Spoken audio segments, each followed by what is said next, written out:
것입니다. 이 몸이 1000양이면 눈은 900양이다. 이 말의 의미는 온 몸의 가치가 1000이로 잡았을 때 눈의 가치가 무려 900양에 달한다는 의미 아니겠습니까? 사람에게는 우리가 가지고 있는 청각도 있고 후각도 있고 미각도 있고 또 몸 손가락으로 닿는 촉각도 있지 않아요?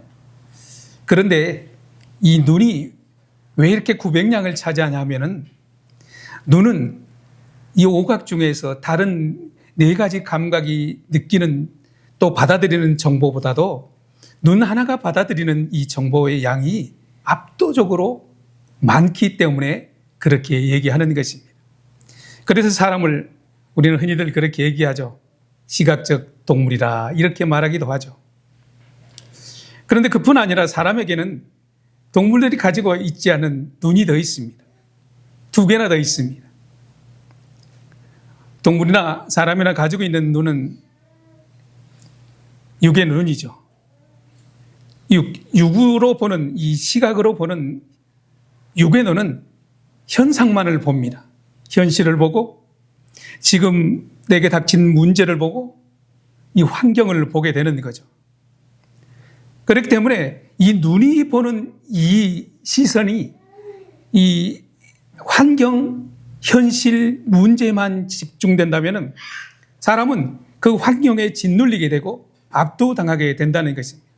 마치 그 상황이 나를 집어삼킬 것처럼 눌러오고 공격하고 덤벼올 때 우리 사람은 그 환경에 눌려서 참으로 초라하게 되는 것이죠.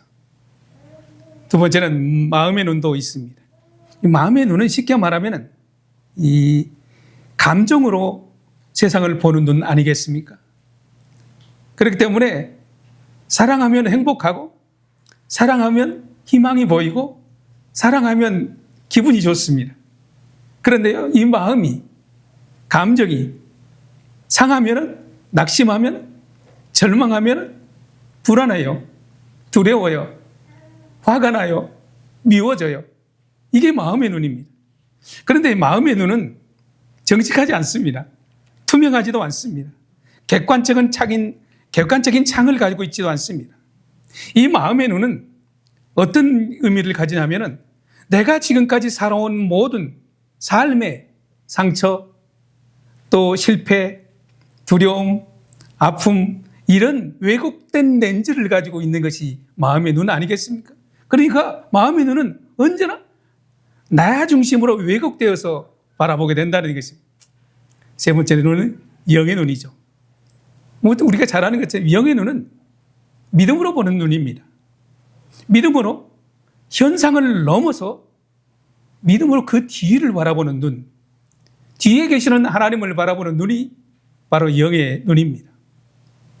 오늘 보면 시편 121편은 대체적으로 신앙생활을 하는 사람들이 이렇게 사랑받는 그런 시편 중에 하나입니다. 특별히 병상에 있는 분들, 어려움을 겪고 있는, 고난을 겪고 있는 분들, 위기를 맞는 분들이 주로 즐겨 또 신방이나 이때 사용되는 본문 아니겠습니까? 오늘 본문 보면은 제목을 성전에 올라가는 노래 이렇게 되어 있습니다. 그러니까 이스라엘 백성들이 1년에 3차례 성전을 올라가잖아요. 이스라엘 전역에서 심지어는 외국에서까지 예루살렘 성전산을 올라가면서 가는 노래 아니겠습니까? 그래서 그 노래를 순례자의 노래라 이렇게 얘기합니다. 여러분, 우리는 기본적으로 순례자의 삶을 살고 있습니다. 건강할 때는 절대 우리에게 질병이 찾아올 거라고 생각 잘 하지 않습니다. 건강할 때는, 젊었을 때는 내게 죽음이 가까이 있을 거라고 생각하지 않습니다. 그런데 기본적으로 우리는 순례자의 길입니다. 순례자는 목적지가 있는 거 아니겠습니까? 바로 우리의 목적지는 하나님의 나라 아니겠습니까? 그렇기 때문에 이 땅에 사는 날 동안은 우리는 순례자의 삶을 살고, 다시 말하면 훈련의 삶을 사는 겁니다. 어떤 훈련? 하나님의 나라에 합당한 삶을 만들기 위한 훈련자의 삶을 살아가고 있는 것입니다. 하루하루가 그런 거 아니겠습니까? 오늘 본문 1절에서는 이렇게 얘기하고 있습니다. 내가 산을 향하여 눈을 들리라. 나의 도움이 어디서 올까? 순례자들이 성전상을 향해, 예루살렘을 향해, 성전을 향해 올라가는 그 시온의 산, 시온산. 다윗이 이것을 점령해서 법궤를 옮겼죠. 그리고 그 아들 솔로몬이 그것에 예루살렘 성전을 지었죠. 그래서 시온산으로 하나님의 산, 하나님이 계시는 산이라 이렇게 거룩한 산이라고 불리게 되었다는 것입니다. 그래서 순례자들이 그 성전상을 향해 가면서 부르는 노래가 오늘 본문입니다. 내가 산을 향하여 눈을 들리라 이렇게 얘기하고 있습니다. 어디 성전산? 그럼 성전산은 그냥 산입니까? 아니면 하나님이 임재해 계신 것이기 때문에 그 산을 향하여 성전산이라는 거예요. 그래서 눈을 들리라 이렇게 얘기합니다. 눈을 들어서 환경을 바라보지 않고 지금 가는 노정의 어떤 길에 있는 것들을 바라보지 않고 하나님이 계신, 하나님이 임재해 계신 그 시온산을 향해 가는 것이 순례자들의 길이라는 것입니다. 우리의 삶이 그래야 된다는 것입니다. 이 땅을 살아가면서 늘 땅의 것만, 세상의 것만 바라보면서 살아가는 것이 아니라 이 땅을 살아가는 우리의 삶이 바로 하나님이 계신 시온산을 향해서 바라보면 그것을 향해서 달려가는, 걸어가는 우리의 걸음이라는 것입니다. 그렇기 때문에 우리가 걸어가는 삶은 상황을 보는 것, 현실을 보는 것이 아니라 우리의 시선은 늘 하나님이 계신 것, 하나님을 바라보는, 우리의 시선을 그곳으로 이동시키고 그것을 바라보며 살아가는 삶이 바로 믿음의 삶이라는 것입니다. 시온산을 향해 가는 순례자들은 수많은 어려움이 있었을 것입니다. 위험도 있었을 것입니다. 낮에는 뜨거운 태양볕이 짓눌릴 것이고 밤에는 또 추위 아니겠습니까? 가다 보면은 맹수들도 만나게 될 것이고 또 모퉁이를 돌다 보면은 강도들도 있었을 것입니다. 그런데 그들에게 가장 위협적인, 가장 위험이 되는 것은 뭐냐 하면은 그들의 발걸음, 그 순례자의 발걸음마다 지나는 언덕마다 세워져 있는 바로 이방인의 산당이었다는 것입니다. 강도의 위험도 동물의 공격도 그들은 넘어설 수 있었습니다. 그러나 가장 넘기 힘든 것이 산당의 유혹이라는 거예요. 우상의 유혹이라는 것입니다. 오늘도 우리가 살아가면서 이 땅 속에 우리를 유혹하는 것들이 참으로 많습니다. 우상은요, 다양하게 유혹합니다. 우리가 구약 성경에 보면은 수많은 우상의 산당들마다 음란의 영들이 있었고 물질의 영이 유혹하기도 하고 수많은 명예, 오늘 우리가 살아가는 그 위기의 순간 우리가 살아가는 그런 모습들이 산당에서 그들을, 순례자들을 유혹하고 있었던 것 아니겠습니까? 그렇기 때문에 오늘 살아가는 우리도 어디를 바라봐야 되느냐? 천성을 향해 가는 우리의 발걸음, 순례자가 우리의 발걸음, 하나님의 산상을 바라봐야 될 우리의 시선이 어디에 맞춰 있는가? 우리의 도움이 어디서 올 것인가는 우리도 이 시인의 노래처럼 한번 고민을 해봐야 되지 않겠냐? 이 말입니다. 오늘 시인은 순례자의 노래를 부르면서 상황을 바꿔달고 환경을 바꿔달라고 노래하지 않았습니다. 내가 시선을 바꾸겠다는 거예요. 내 시선을 하나님 앞으로 향하겠다는 것입니다. 그렇기 때문에 현실이, 상황이, 문제들이 나를 압도하는 것 같아도 그럼에도 불구하고 나는 문제들을 바라보기보다도 하나님의 계신 하나님의 산상을 바라보겠다는 시선의 전환이요. 그 시선의 전환은 바로 믿음의 전환인 것입니다. 여러분, 오늘날 우리가 살아가면서 무엇을 바라보고 사는가? 이것은 곧 우리의 믿음의 방향이기도 합니다. 내가 무엇을 바라보느냐? 이것은 내 믿음의 방향이라는 것입니다. 여러분, 성경은 우리가 살아가는 현실을, 그 어려움을 한 번도 부정하지 않습니다. 현실 그대로를 인정합니다. 현실 속에서 직면한 많은 문제들을 속에서 하나님을 바라보는 것입니다. 그렇기 때문에 중요한 것은 문제들보다, 현실보다도, 어려움과 고난보다도 시선이 어디에 맞춰져 있느냐, 이것이 중요하다는 것입니다. 여러분, 사람은 자기가 바라보는 대로 말을 합니다. 바라보는 대로 행동을 합니다. 바라보는 대로 살아간다는 것입니다. 결국 그 방향으로 살아가게 되어 있습니다. 무엇을 사랑하느냐, 무엇을 바라보느냐 따라서 사람은 그렇게 산다는 것입니다. 저같이 부족하고 허물 많은 사람도 지금 돌아보면은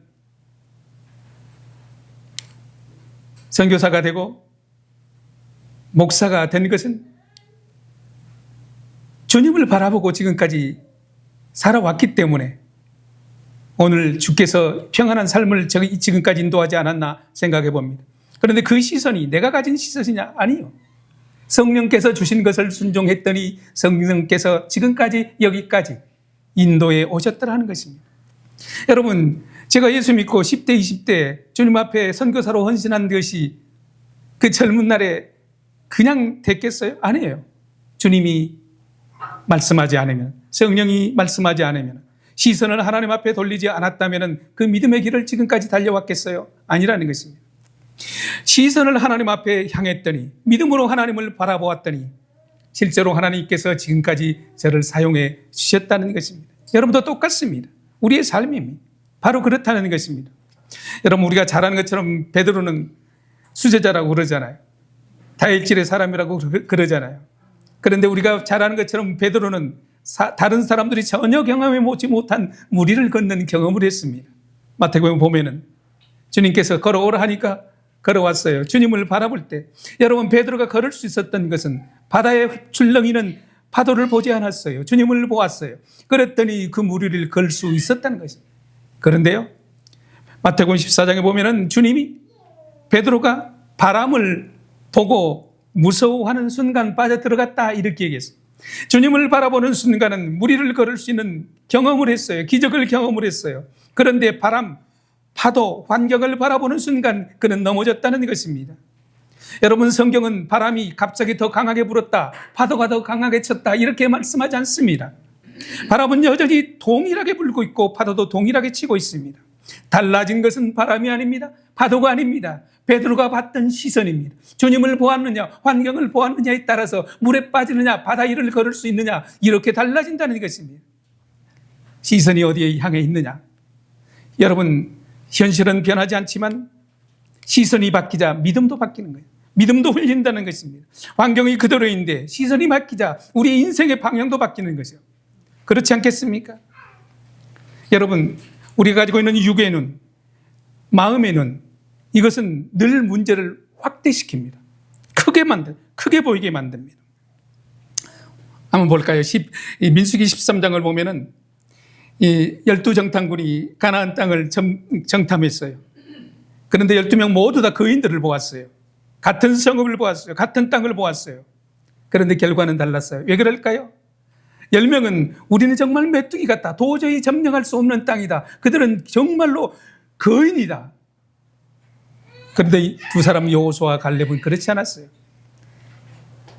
똑같이 보았지만 하나님 우리와 함께 계시면 이길 수 있다. 시선이 달랐다는 거예요. 하나님을 보았다는 거예요. 현실을 보기보다도. 환경은 똑같으나 시선이 달라지면 이런 엄청난 결과의 반전이 온다는 것입니다. 12사람은 똑같이 보았지만 시선이 다르는 순간 그들의 결과도 달라졌다는 것입니다. 여러분, 우리의 삶 속에서 절망할 때도 있고 낭망할 때도 있고 어려운 문제도 다가오기도 합니다. 그런데 그 문제들이 크게 다가오는 것은 왜일까요? 우리 속에 계시는 하나님이 작게 보이기 때문에. 하나님이 전능하신 하나님이요 나의 아버지요 나를 나보다 더 잘 알고 계시고 나를 사랑하시는 분이라는 이 믿음이 크다면 환경은 작아질 것입니다. 그러나 믿음이 작아질수록 환경은 더 커서 우리를 집어삼킬 것처럼 다가오는 것 아니겠습니까? 그래서 오늘 시인은 노래합니다. 2절에서 나의 도움은 천지를 지으신 여호와께로 온다는 거예요. 나의 도움은. 여러분, 현실을 부정하지 않았습니다. 현실을 무시하지도 않았습니다. 현실보다도 나의 도움이 하나님께로부터 올 것이라는 이 믿음을 그는 가지고 있었다는 것입니다. 시선을 하나님 앞에 두었다는 것입니다. 여러분, 믿음은 없는 것을 있는 것처럼 만들어내는 그런 기적의 능력이 아닙니다. 믿음은요, 하나님을 크게 보는, 함께 하시는 하나님을 크게 보는 눈이 있을 때 그 속에서 기적이 만들어지는 것입니다. 시인은요, 순례자의 그 길목에서 하나님 앞에 도착해서 하나님 도와주세요 그렇게 기도하지 않았어요. 순례자의 길목에서, 순례자의 길에서 하나님을 바라보았다는 것입니다. 산에 올라가는 길에서 그는 이미 성정은 산에 계시는 하나님이 아니라 길목에서 순례자의 그 가는 길에서 이미 하나님을 만났고 하나님을 보았고 하나님 앞에 시선을 두었다는 것입니다. 여러분, 이스라엘 백성들이 산이 거기 있어서 산을 올라가는 것이 아닙니다. 하나님을 만나러 가는 것입니다. 그런데 그 하나님은 천국에만 계실까요? 아니자는 거죠. 순례자의 그 길에서 하나님을 만난 것 아니겠습니까? 여러분, 우리가 오늘 또 교회에 나왔습니까? 왜 나왔습니까? 예배 드리러 온 건 분명하죠. 그런데 예배의 형식과 또 건물과 예배의 순서에 따른 그런 퍼포먼스를 하기 위해서 왔습니까? 그것이 목적이라면 우리는 틀렸습니다. 그게 아니라는 거죠.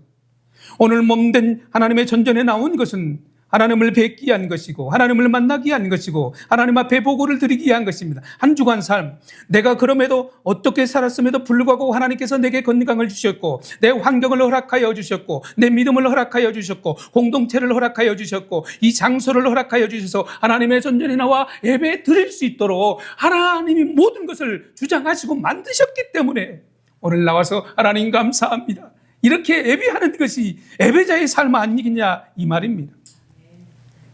하나님을 나를 만드셨기 때문에, 하나님이 나를 인도하시고 하나님이 나를 책임지시는 분이기 때문에 아버지 감사합니다. 한 주간도 잘 살았습니다. 실수도 했습니다. 미움도 있었습니다. 그럼에도 불구하고 예수 그리스도의 보혈을 의지하여 다시 성령님의 인도하심 따라 하나님의 전전에 나왔사오니 하나님 내게를 새롭게 하여 주시고 새 믿음의 근력을 주셔서 또 주어진 한 주간 승리하도록 하나님 도와주세요. 이것이 하나님 앞에 드리는 우리의 예배 목적이 아니겠습니까? 여러분, 예배당의 승리는, 예배의 승리는 이 예배당에서 결정되는 것이 아니라는 것 우리 너무나 잘 알지 않습니까? 우리 예배의 승리는 일상의 삶에서 이미 좌우되고 있습니다. 그래서 우리는 가능하면 하나님의 존전에 나와서는 하나님 승리했습니다, 한 주간도. 넘어진 분들도 있겠지만 하나님, 내가 넘어질 때마다 예수 그리스도의 그 능력의 보혈로 나를 씻어주시고 새롭게 해주시니 하나님 고맙습니다. 오늘도 성령의 능력을 힘입어 다음 주는 한번 승리해 보겠습니다. 그리고 다음 주에 나와서 하나님 앞에 승리했다고 보고하겠습니다. 이것이 하나님 앞에 드리는 예배의 목적 아니겠습니까? 오늘 시편 121편은 지킨다는 말씀, 지키신다는 말씀이 주를 이루고 있습니다. 매 절마다 반복되고 있습니다.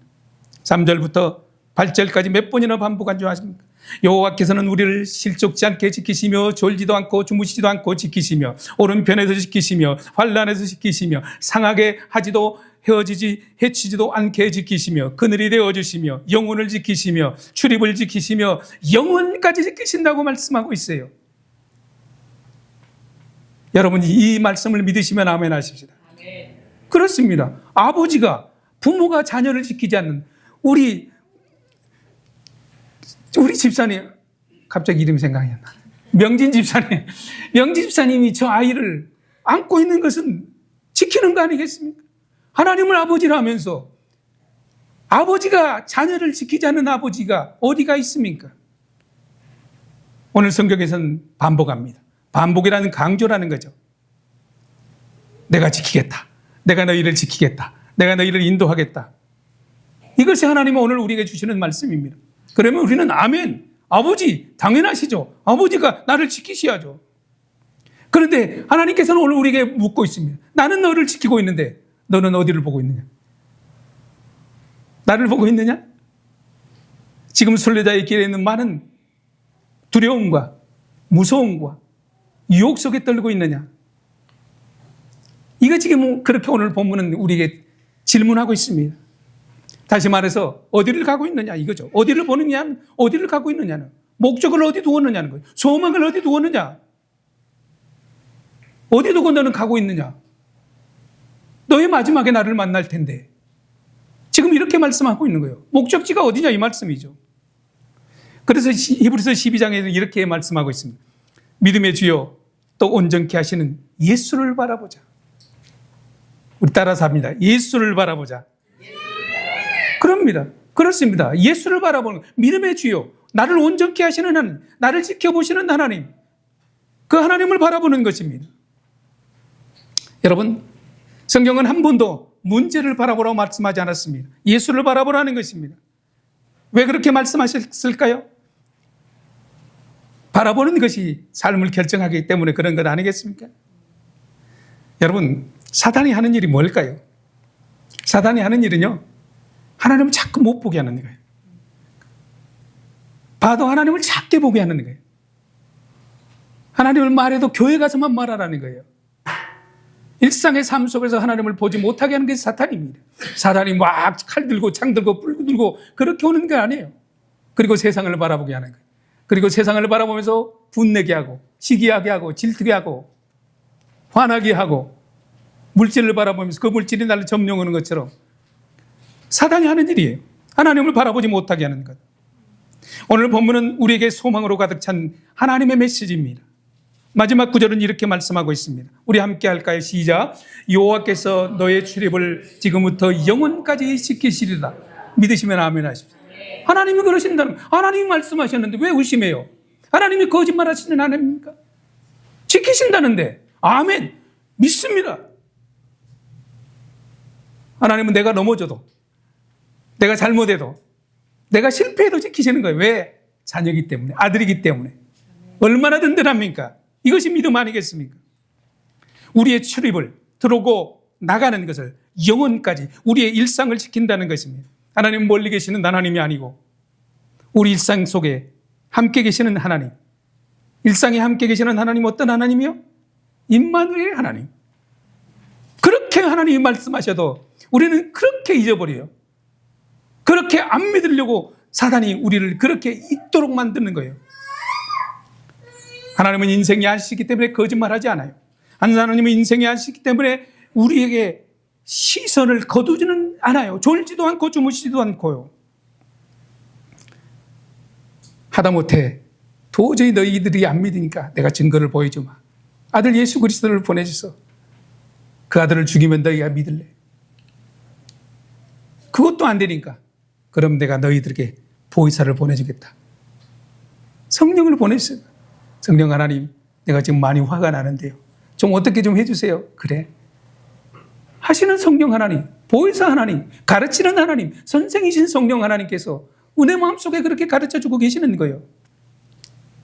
오늘 본문에서 우리는 중요한 것 하나만 깨달아도 좋습니다. 하나님 우리와 함께 계신다는, 우리를 지키신다는 것입니다.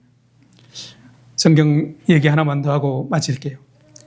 열왕기 하하에 보면은 우리가 잘 아는 내용이나 영적 세계와 육적 세계의 가장 극적인 대비를 보여주는 장면이 나옵니다.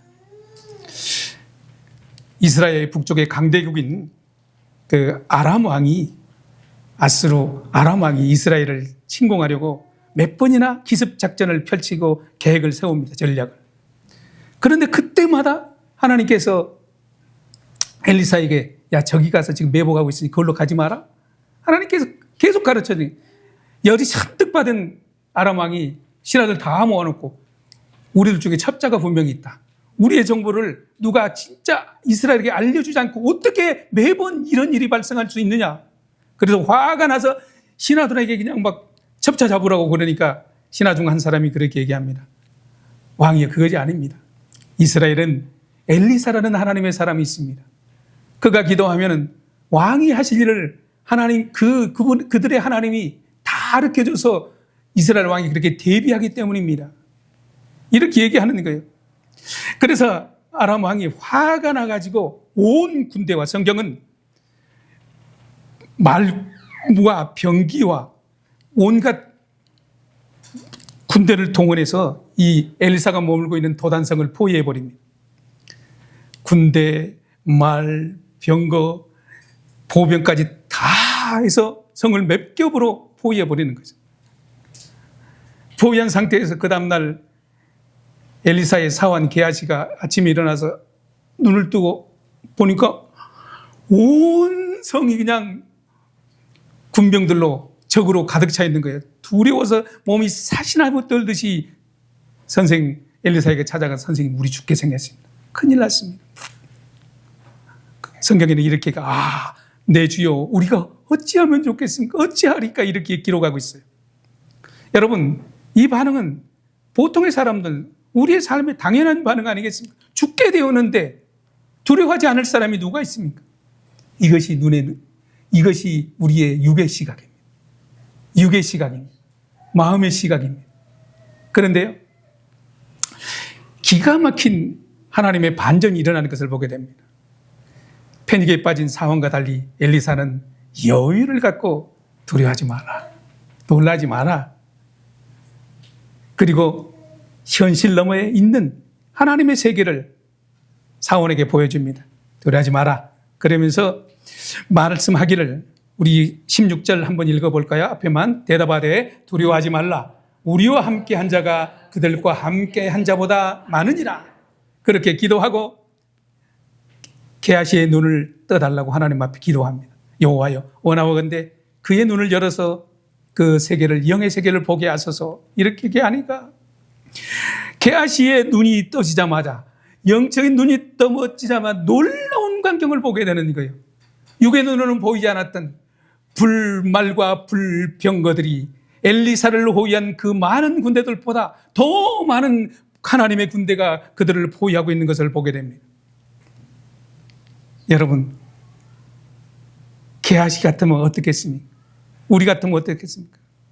여러분, 우리가 가지고 있는 상황은 여전히 동일합니다. 그런데 게하시의 영의 눈을 여니까 보지 못했던 하나님의 세계를 보게 됩니다. 여기에 오늘 우리에게 하나님이 통찰력을 주십니다. 여러분, 상황이 바뀐 것은 아무도 없습니다. 다만 우리의 영의 눈을 열어서 상황의 시각을 영으로 바라보게 하는 그 순간 상황은 담대함을 얻고 하나님의 군대, 하나님의 불말이 출동한 것을 보면서 이제는 살았구나. 여러분, 그렇습니다. 상황의 영의 눈이 열린다는 것은 새로운 것을 만들어내는 것이 아닙니다. 본래 있었던 건데 보지 못하는 거예요.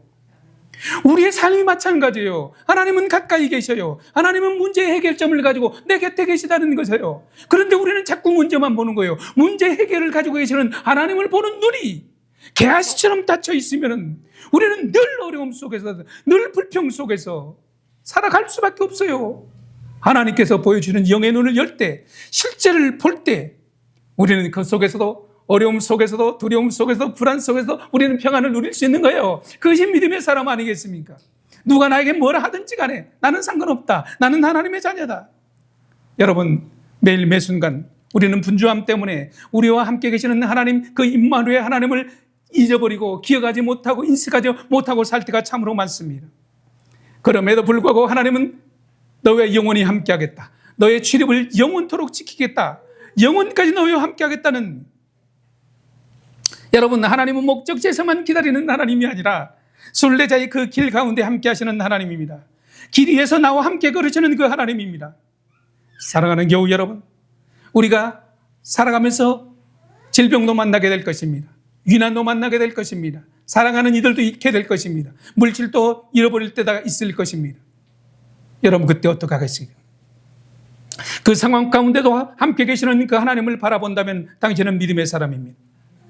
그 눈이 우리와 함께 있다면 죽음이 두렵겠습니까? 질병이 두렵겠습니까? 믿음의 주요, 온전히 하시는 예수를 바라볼 때 마침내 주님과 함께 계실 것이라는 그 믿음이 있다면, 주님이 나와 동행하는 그 믿음이 있다면 무엇이 두렵고 무엇이 우리를 누를 수 있겠습니까? 여러분, 성도의 삶에서 가장 큰 영적 싸움은 무엇이냐? 어떤 눈으로 바라보느냐예요. 육의 눈은 현실을 보여주지만 영의 눈은 현실보다 더 크신 하나님을 바라보게 하는 것입니다. 사랑하는 교우 여러분, 또 한 주간이 주어질 것입니다. 한 주간 어떻게 사시겠습니까? 가능하면 하나님을 바라보면서 믿음으로 승리하기를 바랍니다.